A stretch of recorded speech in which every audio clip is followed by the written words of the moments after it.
ಸದ್ಯಕ್ಕೆ ಎಲ್ಲ ಕಡೆ ವೈರಲ್ ಆಗ್ತಿರೋ ಈ ಬನ್ ಮಸ್ಕಾ ರೆಸಿಪಿನ 3 ಡಿಫ್ರೆಂಟ್ ಫ್ಲೇವರಲ್ಲಿ ಮಾಡ್ತಾ ಇದ್ದೀನಿ. ತುಂಬ ರುಚಿಯಾಗಿರುತ್ತೆ. ಈವ್ನಿಂಗ್ ಟೀ ಟೈಮಲ್ಲಂತೂ ತುಂಬ ಚೆನ್ನಾಗಿರುತ್ತೆ. ಬನ್ನಿ ಈಗ ಕ್ವಿಕ್ಕಾಗಿ ಹೇಗೆ ಮಾಡೋದು ಅಂತ ನೋಡೋಣ.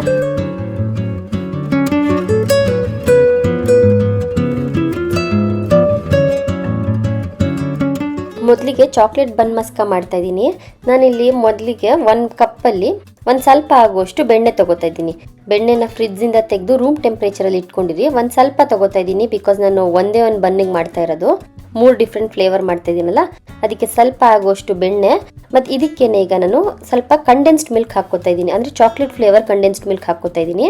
ಅದನ್ನು ಹಾಕಿ ಚೆನ್ನಾಗಿ ಮಿಕ್ಸ್ ಮಾಡ್ಕೊಳ್ಳೋಣ. ಬೆಣ್ಣೆ ಎಲ್ಲ ಸ್ವಲ್ಪ ಸಾಫ್ಟ್ ಆಗಬೇಕು.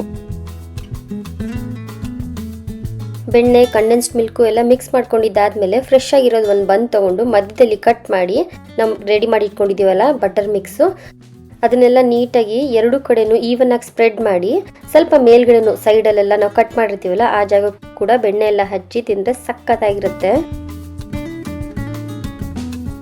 ಈ ಬನ್ ಮೇಲ್ಗಡೆ ಸ್ವಲ್ಪ ಅಟ್ರಾಕ್ಟಿವ್ ಆಗಿ ಕಾಣಲಿ ಅಂದ್ಬಿಟ್ಟು ಸ್ವಲ್ಪ ಚಾಕ್ಲೇಟ್ ಸಿರಪ್ ಹಾಕೊಬೋದು.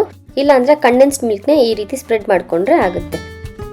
ನೋಡಿ, ಇವತ್ತಿನ ಫಸ್ಟ್ ಬನ್ ಮಸ್ಕಾ ರೆಡಿಯಾಗಿದೆ. ಚಾಕ್ಲೇಟ್ ಬನ್ ಮಸ್ಕಾ ಸಖತ್ತಾಗಿರುತ್ತೆ. ನೀವು ಈ ಫ್ಲೇವರ್ನ ಒಂದ್ಸತಿ ಟ್ರೈ ಮಾಡಿ. ನೆಕ್ಸ್ಟ್ ಬನ್ ಮಸ್ಕಾ ಹೇಗೆ ಮಾಡೋದು ಅಂತ ನೋಡೋಣ. ಈ ಬನ್ ಮಸ್ಕಾ ಜಾಮು ಮತ್ತು ಬಟರ್ ಬನ್ ಮಸ್ಕಾ. ನಾನು ಅದೇ ಕಪ್ಪಿಗೆ ಒಂದು ಸ್ವಲ್ಪ ಆಗುವಷ್ಟು ಬೆಣ್ಣೆ ಹಾಕ್ಕೋತಾ ಇದ್ದೀನಿ. ಅಂದರೆ 1 ಸ್ಪೂನ್ ಅಷ್ಟೇ ಬೆಣ್ಣೆ ಹಾಕ್ಕೋತಾ ಇದ್ದೀನಿ. ಇದ್ರ ಜೊತೆಗೆ 1 ಸ್ಪೂನ್ ಪೌಡರ್ ಶುಗರು. ಇದನ್ನೆಲ್ಲ ಚೆನ್ನಾಗಿ ಮಿಕ್ಸ್ ಮಾಡ್ಕೊಳ್ಳಿ. ಆ ಶುಗರಲ್ಲಿ ಬೆಣ್ಣೆ ಎಲ್ಲ ಚೆನ್ನಾಗಿ ಮಿಕ್ಸ್ ಆಗಿಬಿಟ್ಟು ಸಾಫ್ಟ್ ಆಗಬೇಕು. ಇದಕ್ಕೆ ಒಂದು 2 ಡ್ರಾಪ್ಸ್ ಆಗುವಷ್ಟು ವೆನಿಲಾ ಎಸೆನ್ಸ್. ಇದೆಲ್ಲ ಹಾಕಿ ಚೆನ್ನಾಗಿ ಮಿಕ್ಸ್ ಮಾಡಿ ರೆಡಿ ಇಟ್ಕೊಂಡಿದ್ದೀನಿ. ಈಗ ಬಟರ್ ಮಿಕ್ಸ್ಚರ್ ರೆಡಿಯಾಗಿದೆ. ನಾವು ಫ್ರೆಶ್ ಆಗಿರೋ ಒಂದು ಬನ್ ತೊಗೊಂಡು ಅದನ್ನ ಈ ರೀತಿ ಮಧ್ಯದಲ್ಲಿ ಕಟ್ ಮಾಡಿ ಒಂದು ಸೈಡಲ್ಲಿ ಜಾಮು ಮತ್ತು ಇನ್ನೊಂದು ಸೈಡಲ್ಲಿ ನಾವು ಮಿಕ್ಸ್ ಮಾಡ್ಕೊಂಡಿರೋಂತಹ ಬೆಣ್ಣೆ ಕೂಡ ಹಾಕೋಬೇಕು. ಇಲ್ಲಿ ಮಿಕ್ಸ್ ಫ್ರೂಟ್ಸ್ ಜಾಮ್ ತೊಗೊಂಡಿದ್ದೀನಿ ನಾನು. ಮನೇಲಿ ಯಾವ ಫ್ಲೇವರ್ ಇರುತ್ತೋ ಅದನ್ನು ಹಾಕೋಬೋದು. ಈ ರೀತಿ ಜಾಮ್ನ ಸ್ವಲ್ಪ ನೀಟಾಗಿ ಅಪ್ಲೈ ಮಾಡಿ ಇನ್ನೊಂದು ಕಡೆ ಬೆಣ್ಣೆ ಅಪ್ಲೈ ಮಾಡಿ ಎರಡು ಕಡೆ ಈ ರೀತಿ ಫಿಲ್ಲಿಂಗ್ ಮಾಡಿದ್ದಾದ್ಮೇಲೆ ನಾವು ಕಟ್ ಮಾಡಿರ್ತೀರಲ್ಲ ಆ ಪ್ಲೇಸಲ್ಲಿ ಕೂಡ ಸ್ವಲ್ಪ ಬೆಣ್ಣೆ ಸುತ್ತ ಹಚ್ಕೊಂಡ್ರೆ ತುಂಬ ರುಚಿಯಾಗಿರುತ್ತೆ.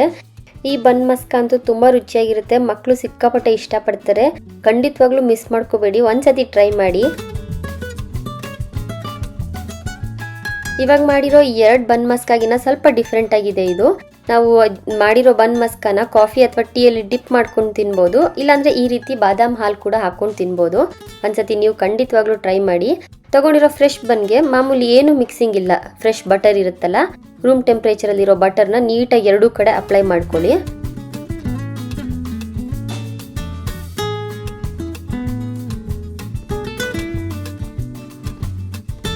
ಇದೊಂಥರ ಇನ್ನೂ ಸಿಂಪಲ್ ಆಗಿರುವಂಥ ಬನ್ ಮಸ್ಕಾ. ನಾವು ಕಟ್ ಮಾಡಿರೋ ಪ್ಲೇಸಲ್ಲೂ ಇನ್ನು ಸ್ವಲ್ಪ ಬೆಣ್ಣೆ ಎಲ್ಲ ಹಚ್ಕೊಂಡು ಅದನ್ನ 4 ಪೀಸ್ ಆಗಿ ಕಟ್ ಮಾಡಿಕೊಂಡು ಬಾದಾಮಿ ಹಾಲಿನ ಮೇಲೆ ಹಾಕ್ಕೊಳ್ಳೋದು. ಬಿಸಿ ಬಾದಾಮಿ ಹಾಲು, MTR ಬಾದಾಮ್ ಪೌಡರ್ ಇದ್ರೂ ನಡೆಯುತ್ತೆ, ಇಲ್ಲ ಹೋಮ್ ಮೇಡ್ ಬಾದಾಮ್ ಪೌಡರ್ ಹಾಕ್ಕೊಂಡ್ರು ನಡೆಯುತ್ತೆ. ಬಿಸಿ ಹಾಲಿನ ಈ ರೀತಿ ಕಟ್ ಮಾಡಿರೋಂಥ ಬನ್ ಮಸ್ಕಾ ಮೇಲೆ ಹಾಕ್ಕೊಂಡು ಮೇಲ್ಗಡೆ ಸ್ವಲ್ಪ ಡ್ರೈ ಫ್ರೂಟ್ಸ್, ಒಂದು ಸ್ವಲ್ಪ ಪಿಸ್ತಾ, ಬಾದಾಮ್ ಎಲ್ಲ ಸಣ್ಣಗೆ ಚಾಪ್ ಮಾಡಿ ಹಾಕ್ಕೊಂಡು ತಿಂದರೆ ಸಕ್ಕತ್ತಾಗಿರುತ್ತೆ. ಸ್ವಲ್ಪ ಬಿಸಿ ಇರುವಾಗೆ ತಿನ್ನಿ, ತುಂಬ ರುಚಿಯಾಗಿರುತ್ತೆ. ನೋಡಿ ಎಷ್ಟು ಚೆನ್ನಾಗಾಗಿದೆ ಈ ಬನ್ ಮಸ್ಕಾ.